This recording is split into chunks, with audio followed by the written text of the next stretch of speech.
for someone who isn't in Speaker's Corner, and maybe it's a day-to-day basis, for example, myself, if I'm to evangelize to a Muslim, would you say there's a certain time to then just kind of be loving, show that love of Christ? It's not so much the debate is going to win them over, but the love, sincerity, they can see you. Do you say that is the turning point? Well, I would say, I might say something that's counterintuitive to you, which is that the people most all the evidence seems to show that the people most likely to leave Islam and become Christian are the Muslims for whom Islam is already not working, or for whom they are already not practicing Islam to some degree. Yeah. They're either half in, half out, half-hearted, or they're not practicing at all, and they're on the peripheries of the Muslim community.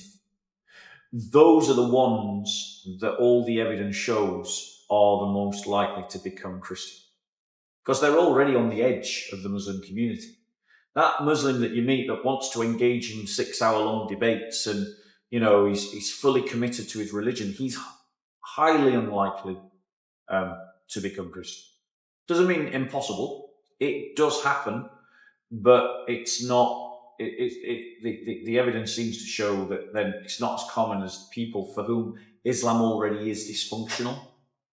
And with those people on the edges of the Muslim community, which are the target where you should be focusing your evangelism, arguments are not necessarily the best way to do it. It's more about friendship. It's more about showing the love. But then if they want to ask you a question, being able to answer it without you launching into lots of polemics against Islam or against Muhammad or against the Quran.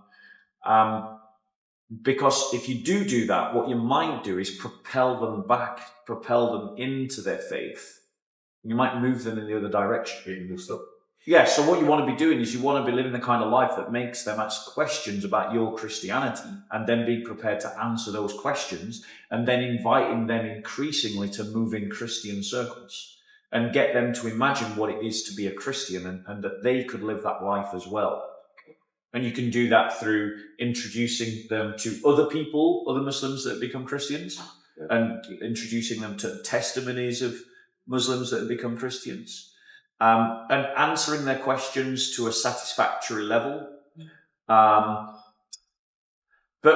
the kind of polemical debate and apologetical debate you see that I do is much more about the cultural battle. It's much more about the overarching